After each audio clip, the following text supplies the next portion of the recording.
All right. Looks like we are ready to go. Everything looks right. Okay. So, welcome on in, everybody. We are going to continue our discussion with polynomials. Couple things I want to say before we get started. Um, I did get a question about test dates, and I get that there's some confusion because um, some teachers in their syllabus tell you when the test dates are, and that's nice in a lot of ways. Like, I can see some of the benefits of telling students ahead of time. Here's when the tests are going to be. Be ready for it. I see that there's some benefit to that. I don't do it myself because I find what happens then is if I get sick or for any other reason I have to cancel class, or there's a power outage, which has been frequent in the last couple of years in my neighborhood, while they fix the telephone poles that burned up in the fire and stuff. They're still fixing that stuff and still making repairs.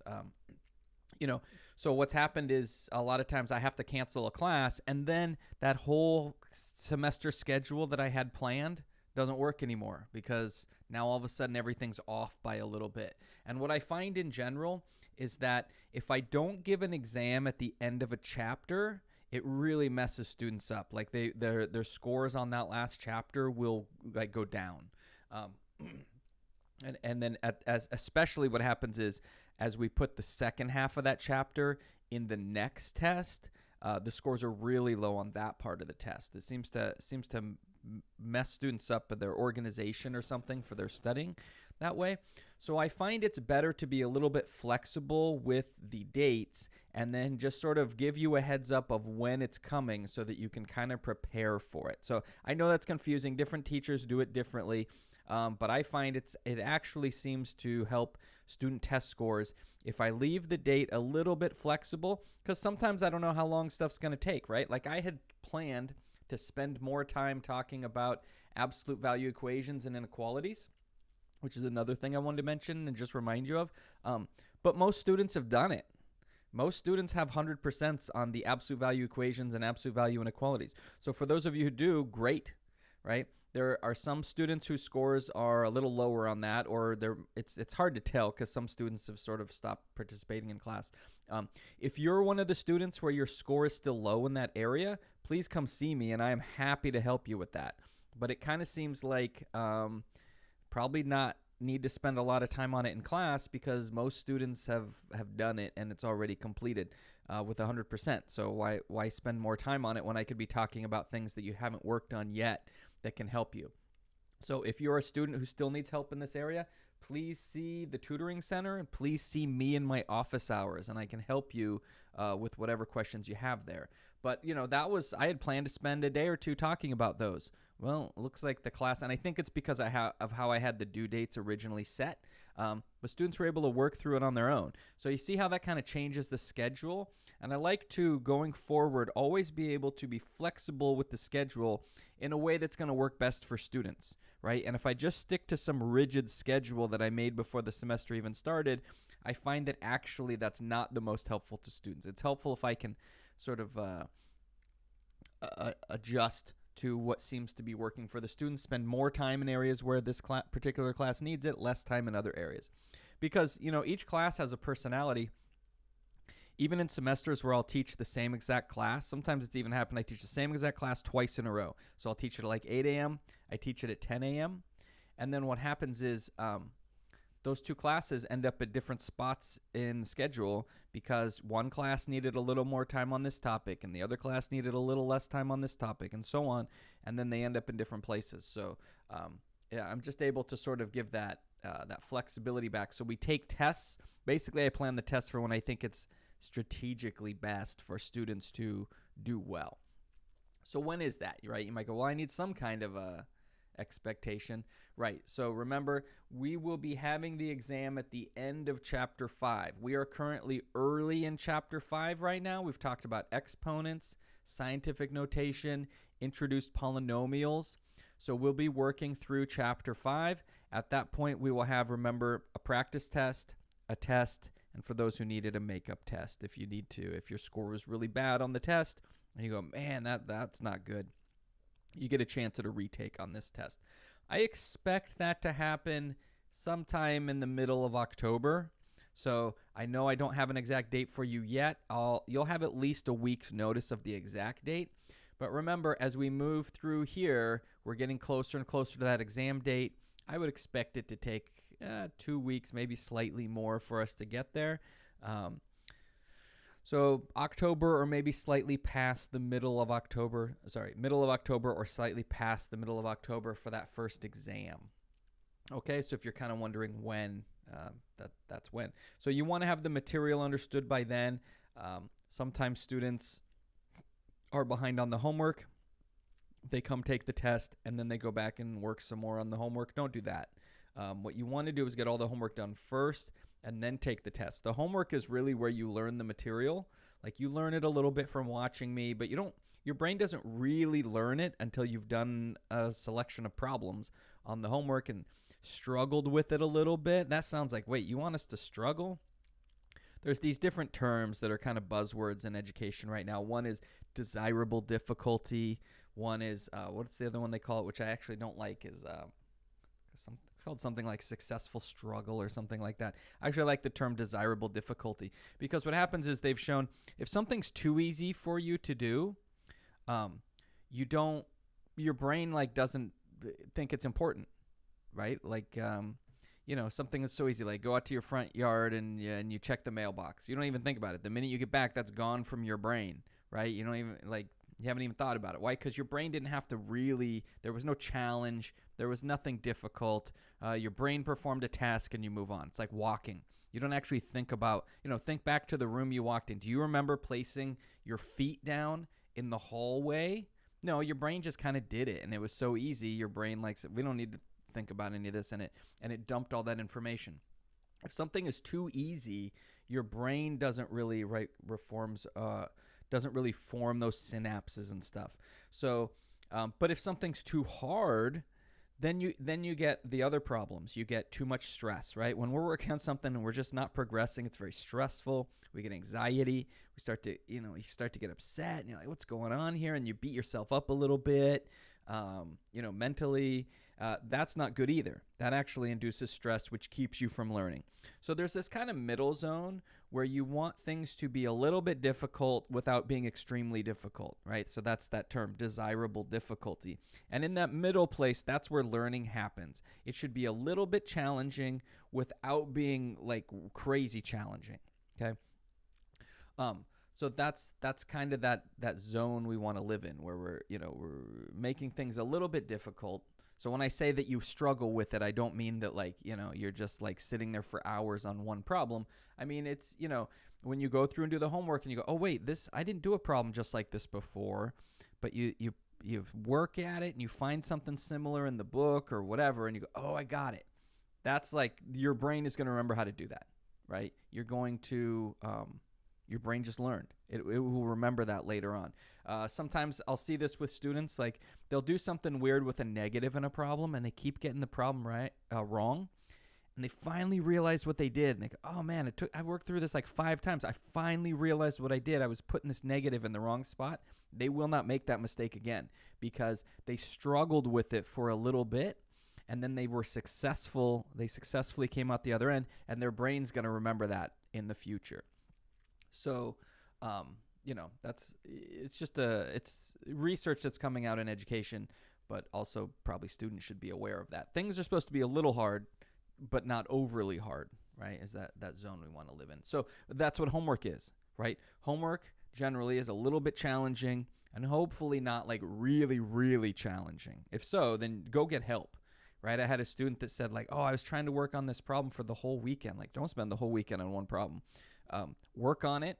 If you really can't make progress, put it aside, do something else, come to office hours, and then I'll help you through it.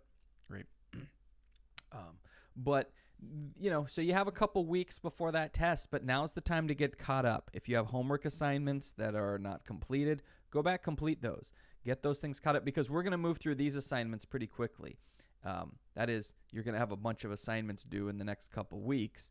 You want to make sure you're able to do those. Plus, any that you're behind, go back and get caught up on those, and then you'll be in great standing for the exam. There will be a practice test, remember, Then you'll have the regular test. We'll probably have a day for review if people feel like they want to do that. It will be student driven, so it'll be you bringing me questions that we'll talk about. But that's where things are going to go. So if anyone is, I know I've mentioned a couple times, but if I get emails, that indicates to me that at least one person and probably a couple weren't sure. So I just wanted to remind everyone that test is at the end of our current chapter when we get through here. Okay? Okay. Like I say, if I just had to guess off the top of my head, I'd say slightly past the middle of October. But we'll know more as we get closer to it. Oh, let's see. What else did I guess that was it. Okay. So, and like I said, looking at scores doesn't seem to be a lot of reason for me to cover this. If you need work on absolute value equations and inequalities, by all means, come talk to me and I will help you with it. Okay, so we talked last time, I introduced polynomials. We introduced some new vocabulary for polynomials. We introduced what a polynomial was and was not. Writing polynomials in standard form, adding and subtracting polynomials, and a little bit of arithmetic on polynomial expressions. So we covered this, right? We covered this material here. So let's take a look at some actual problems then. Classifying polynomials. Okay. Determine if the expression 4b to the fourth plus c cubed is a polynomial or not. If it is a polynomial, state the type of degree of the polynomial. Now, in this case, every term has a variable and has an exponent, has a coefficient. The exponents are not fractions. They're not negative. Nothing weird like that going on. So they should classify this as a polynomial. You might go, wait a minute, there's two different variables. There are polynomials that have more than one variable in them. The good news for you is we're not going to deal with them a whole bunch in this class. They'll come up a little bit, but they're not that complicated. Those of you who go through the calculus series and you get into like calculus 3, you're going to do all sorts of calculus with different variables and polynomials with different variables and that kind of stuff. But we won't do a ton of that in here. Oh, someone's trying to get into the Zoom meeting? Let me see. Oh. That's weird. I'm still waiting to get into the Zoom meeting. My Zoom meeting is up. What's wrong? Maybe that's why no one was in the morning class. Maybe there's a problem with my Zoom account. What's going on here? It says there's no waiting room. Let me turn waiting room on and then off. Let me turn it on, see if that helps.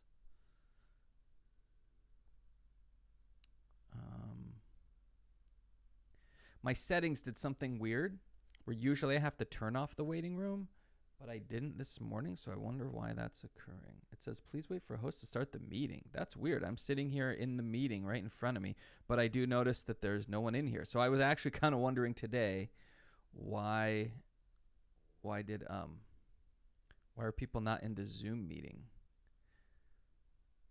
So yeah, so people are specifically trying to get into the Zoom meeting. That's weird. Okay, let me restart my meeting then. The Zoom meeting. The YouTube's fine, but let me try again here. Waiting for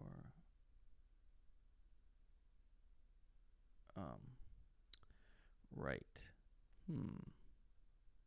Okay, let me end this meeting. I wonder why it's doing that. New meeting.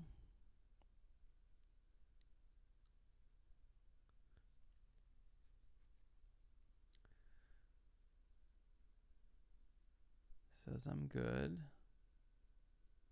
Let's go here to security. I'll just add a waiting room just in case that's part of the problem. Zoom regularly updates stuff, and then when they do, it's like everything's different, and sometimes there's stuff that for a while I didn't have a waiting room. Now the waiting room seems to automatically be turned off for some reason.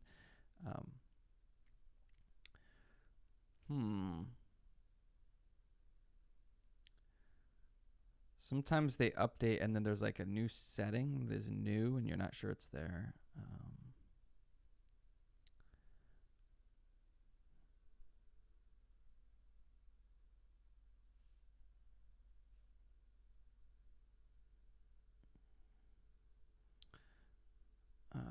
Chris Fredericks, Zoom meeting. Yes. Mute upon entries off.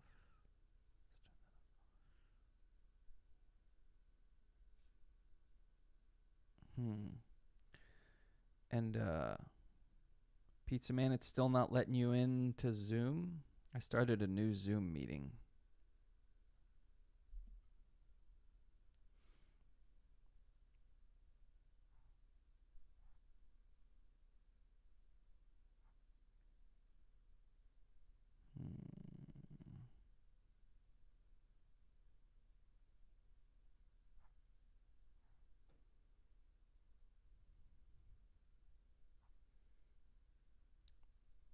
I wonder why. What could be happening here?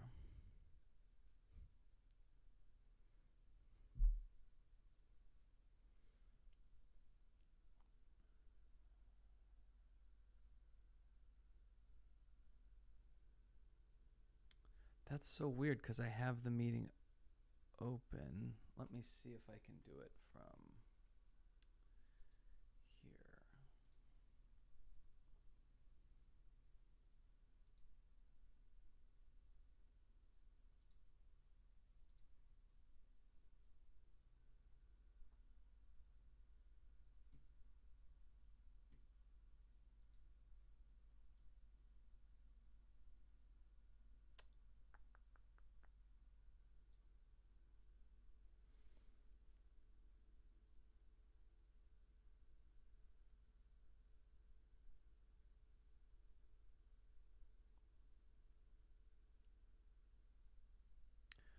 Okay, that's weird. So this is what I don't like about Zoom. I wish they would just leave things set and then not mess with it. So some kind of an error is occurring here because the Zoom meeting that I have on my iPad isn't recognizing anyone, but it sees that 4 people are trying to get into the waiting room on the Microsoft version. So let's see if I go participants and I admit all.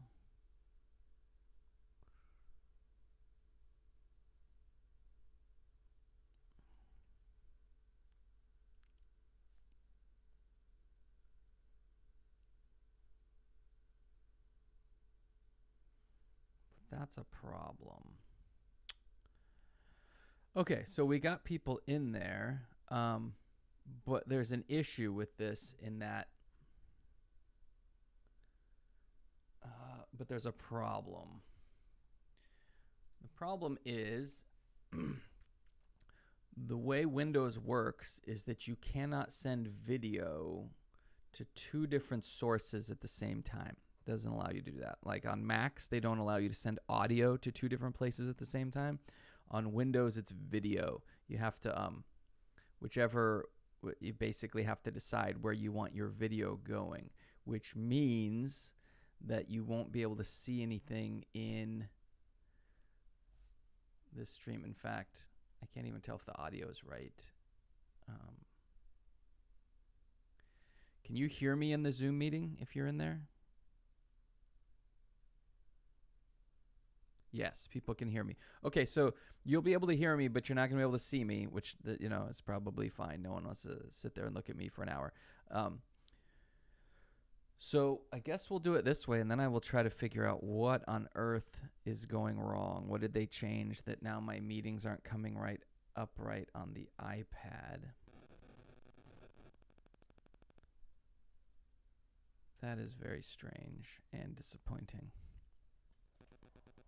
Okay, so we'll do it this way, but there's not much to look at because I can't send the video feed to both YouTube and Zoom at the same time, unfortunately. So as always, pick whichever version you prefer to watch and or listen to and go with that, and we'll sort of go from there. But that is weird.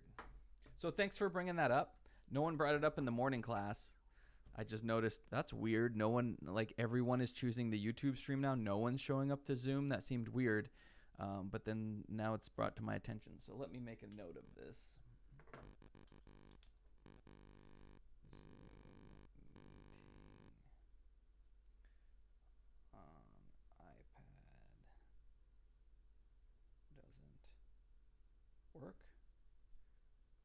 is very disappointing.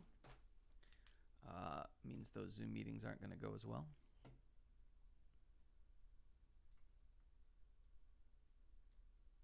It would really be great if they would just leave everything alone and it would work for the remainder of this semester. Okay, so I guess we got that set. Consume the videos whichever way you want. Okay, so let's take a look here. So this given expression should represent a polynomial. The polynomial is a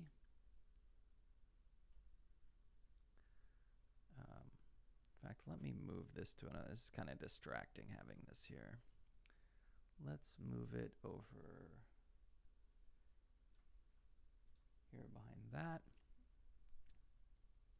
Okay, this given expression represents a polynomial. The polynomial is a...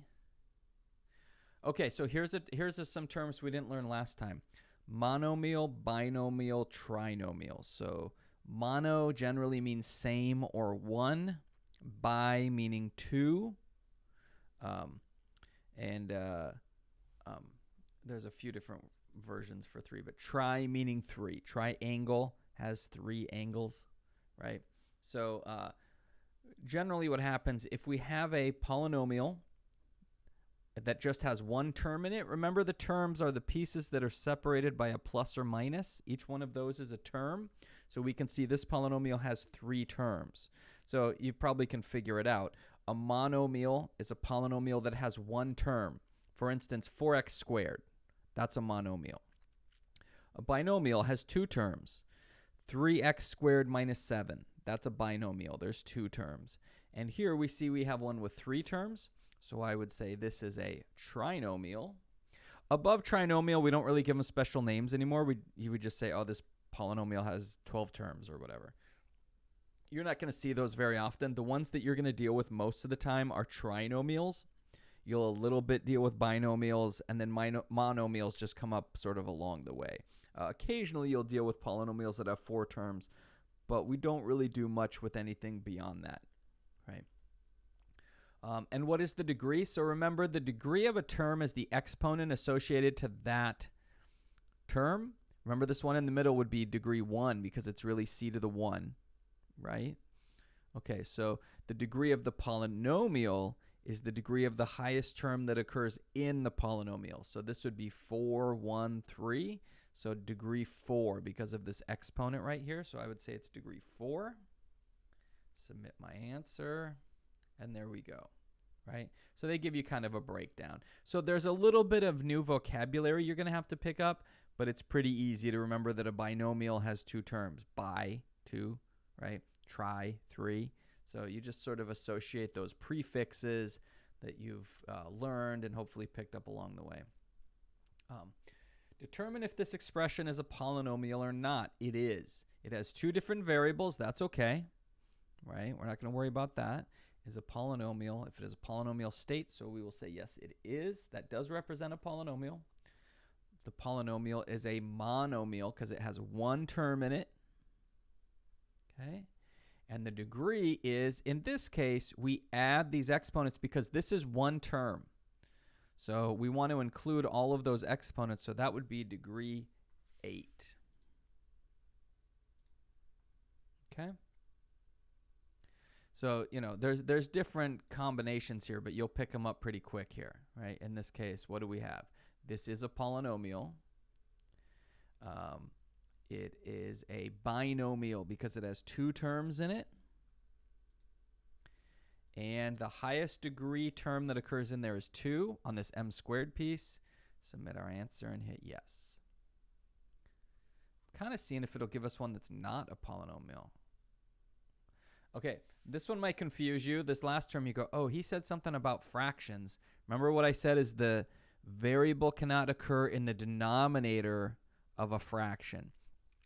S to the 5th divided by 4 can also be written as 1/4 s to the 5th, meaning, yeah, this is a perfectly fine polynomial. So this represents a polynomial. It is a trinomial of degree 5.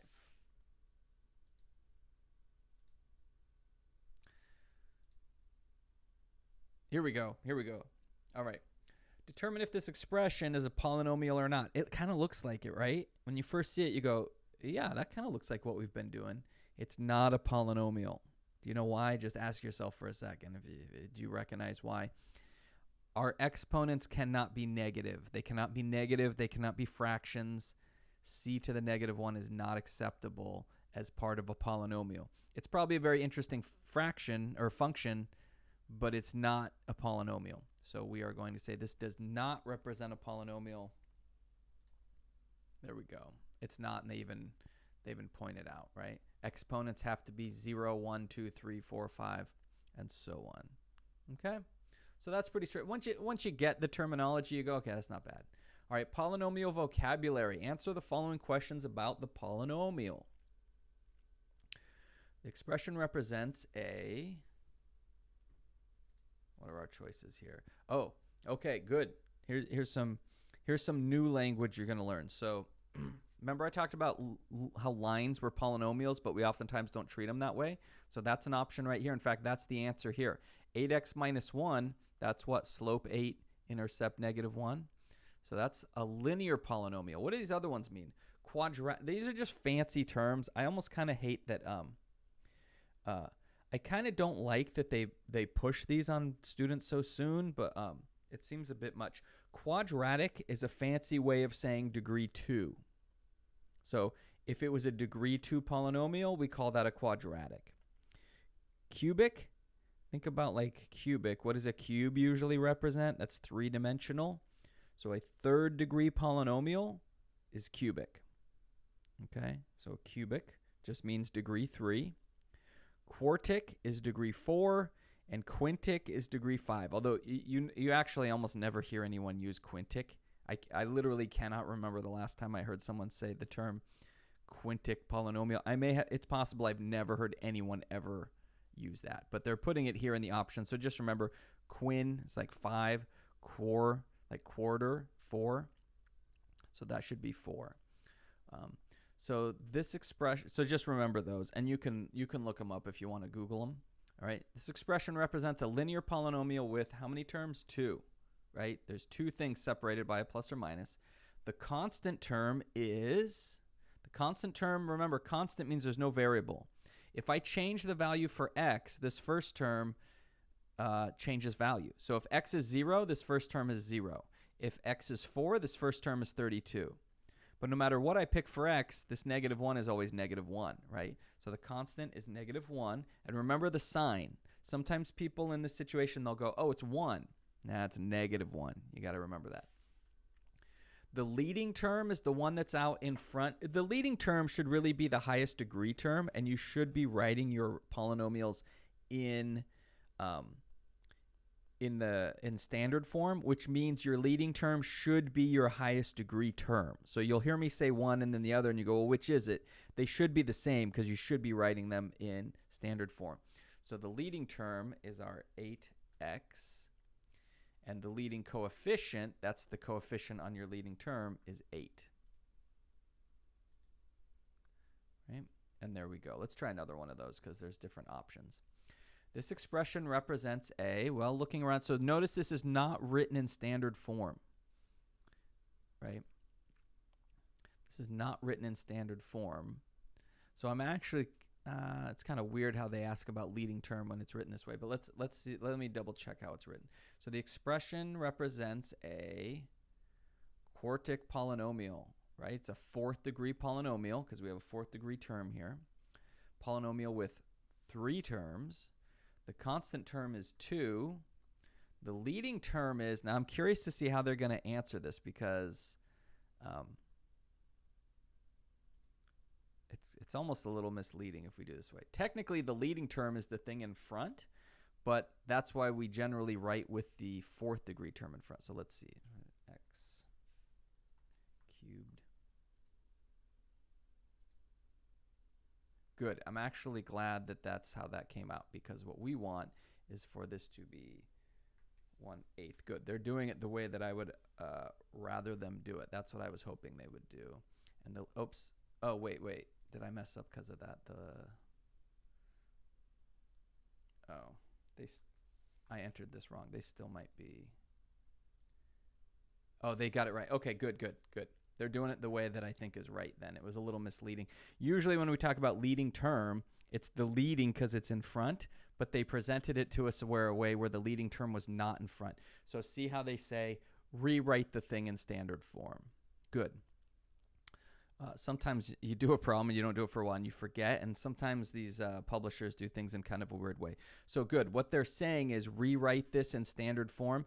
That is the highest exponents first, and then it goes down from there. So see how we have exponent 4, exponent 3, exponent 1. You go in that order of decreasing exponent.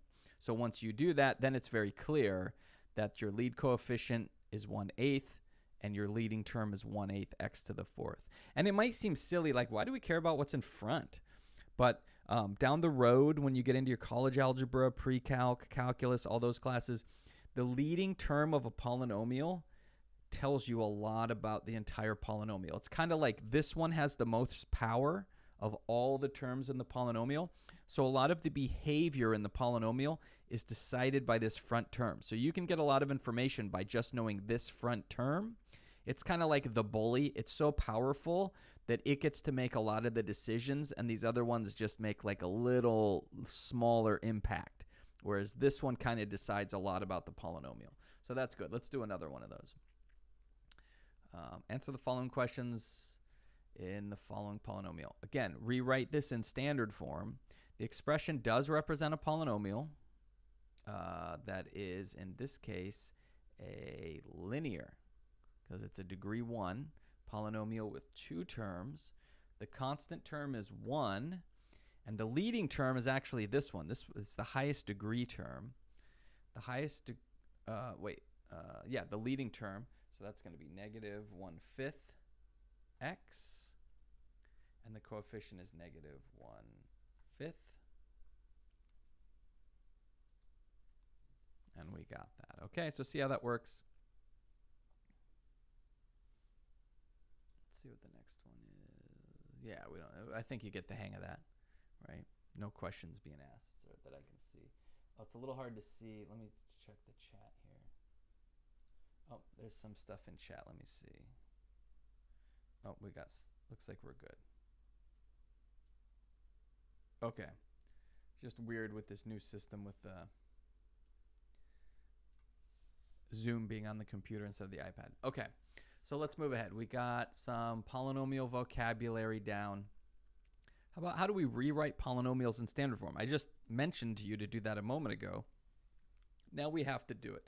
So it's pretty simple. We want to start with the highest powers of our exponents and write them in decreasing order. So this first term's in the right spot, but look, we go degree 2, degree 0, degree 1. That's not order of decreasing, so let's switch those around. Negative 6x squared plus 7x plus 1. Now we've rearranged them so that they're in the right order. Now, notice it's easier to change them when everything's positive. Remember, if you have a negative, that negative has to stick with the term behind it. So we'll probably get an example like that in a second. Let's try another one. Yes. Okay. So see how these two terms are in the wrong order? This negative 2 is in the right spot, but these need to be switched. Remember, this negative 1 is part of this term, right? Or this negative is part of this term. So wherever this x squared goes, the negative should go with it. Wherever this 10x cubed goes, the positive should go with it. I see students do weird things where they're swapping signs to different terms. Doesn't make sense, right? If you're supposed to subtract 4, then wherever you write it, it should be a subtract 4, right? So don't switch the signs. So if we write this, now in this case, it would be silly to write a plus at the beginning because you don't write a plus at the very beginning, but the key is 10x cubed is positive, right? That's positive minus x squared. See how the negative stayed with that x squared? The 10x cubed remained positive. The x squared remained negative. Minus 2. We now have that written in standard form. And we're good. Rewrite this polynomial in standard form. So again, like people are fine with this. As the one mistake I see people make with this is the signs get mixed up. So as long as you can remember each term should have the same sign at the end as when it started, then you're good to go. Okay, so let's go back. Okay, adding and subtracting polynomials. So we talked about this last time.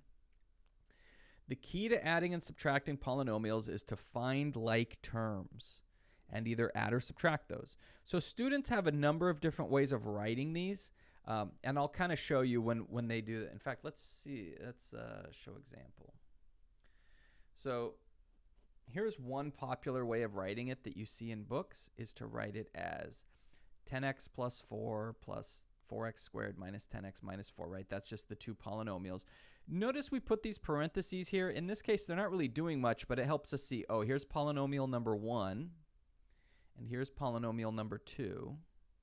But when it comes down to it, all you're doing is combining like terms. So just like when we first started using variables in our equations, and we said you can't combine a 4x and a 3y because they're not like terms, here it's just like terms game again. But you have to remember that sometimes people go, well, aren't 4x and 4x squared like terms because they both have an x in them? Oh, an x and an x squared are not the same type of thing. An x squared is like 2 dimensions. X is like 1 dimension. You can't add a 1-dimensional object to a 2-dimensional object. They're different. Okay, so what you do is you look here and you go, okay, here's 4x. Are there any other... Oh, excuse me. Are there any other terms that have an x? Oh, here's one, negative 10x. 4x minus 10x is negative 6x. So that's where that negative 6x comes from, is the 4x minus the 10x. And then you go to here and you go, okay, I have a 4. Are there any other constant terms that have no variable at all? Let me see. 4 minus 4, that's 0. So notice how there's no constant term down here. And then we go, oh, we've got this 4x squared, but look, there's nothing to add the 4x squared to. So then guess what? It just stays the same. So you end up with 4x squared minus 6x. Okay. Remember when we're adding terms, it doesn't change the variable. If you have 5 apples and you get 3 more apples, you just have 8 apples. Notice how the unit stayed the same the whole time? It's the same thing with these variables, right? Sometimes students will take a 3x and add a 4x and they'll come up with 7x squared or something like that. But you don't do that. When we multiply polynomials, it changes the exponent. But notice down here how we have the same exponents we had up here, right? We have an x squared. That's what we have, x squareds up here. We have x up here. Notice how we didn't come up with any new terms down here. There's no x cubes or x to the 4ths or anything like that occurring down here. That's an indication that you're doing something weird with your variables. And I see some students do it, so just be careful. Let's see. Not sure how to input the exponent in my answer in Delta Math. Can you show the keyboard function? Yes. So I can absolutely do that. So let's go to the next, let's go to original problem. Okay, so there's 2 ways to input the exponent in Delta Math. Let me see. Let's put that about there. So first let me do the problem, and then I'll show you how to input it. So let's first take this problem here. I wonder if it's going to let me. It's not going to, because that's LaTeX. So negative 2x squared minus 4x plus 2.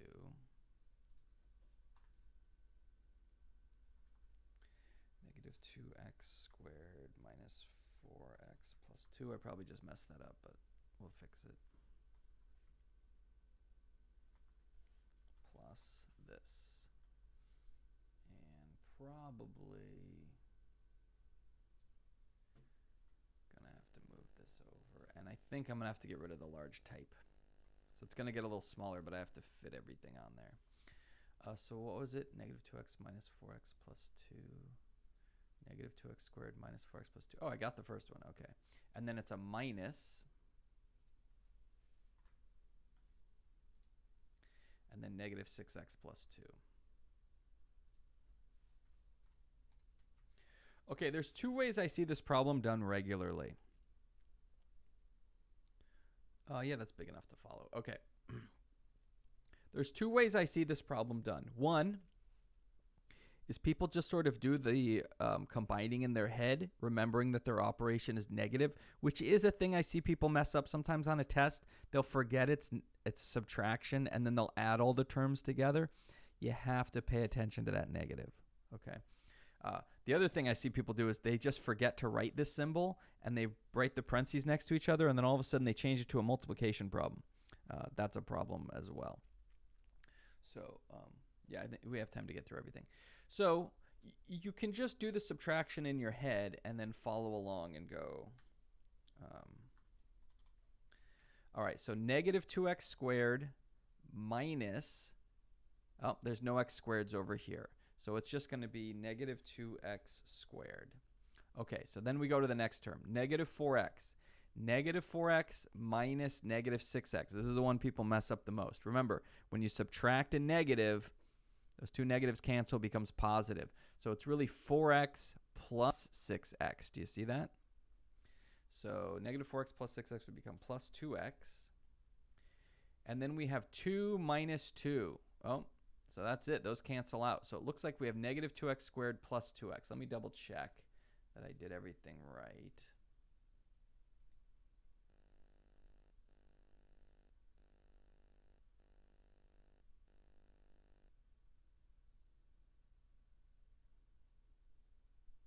Yeah, okay. That all looks right. Okay, so how are we going to input this? Negative 2x squared plus 2x. So you have a choice. One, if you press this keyboard over here, this keyboard, it brings you up a little calculator that is going to help you. Oh, darn it, I can't. I don't think I can get this up. What if I do this? There we go. There's a little keyboard that has this exponent button on it. So this will get you exponents, and then there should be a fraction bar in here somewhere. Where's the fraction?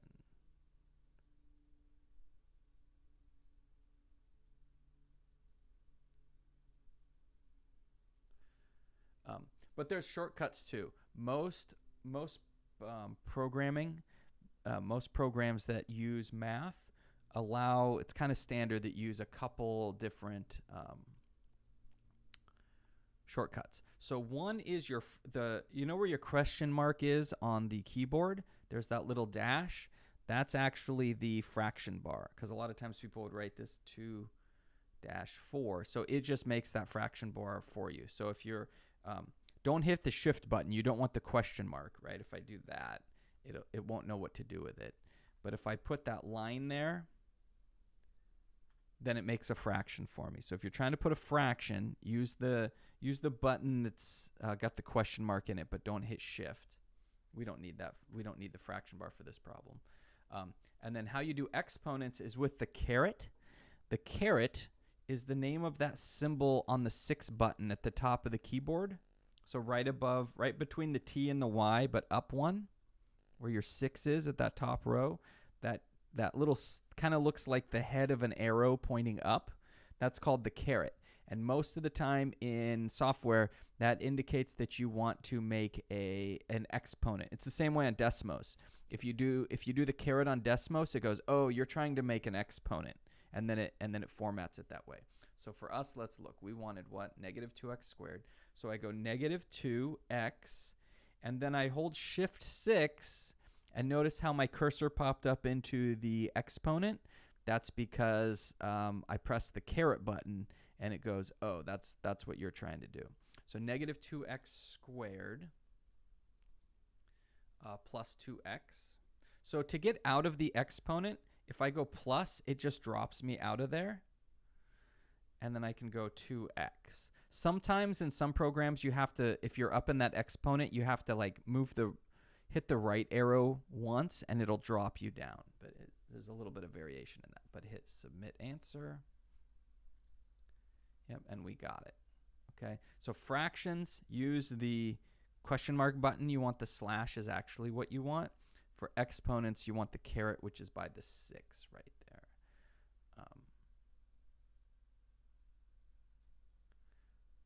Something else I was going to show you, but then what was I going to say? I just forgot what I was going to say. The other way people do this problem is by actually distributing the negative in here. So let me show you what I'm talking about. Let's take this problem.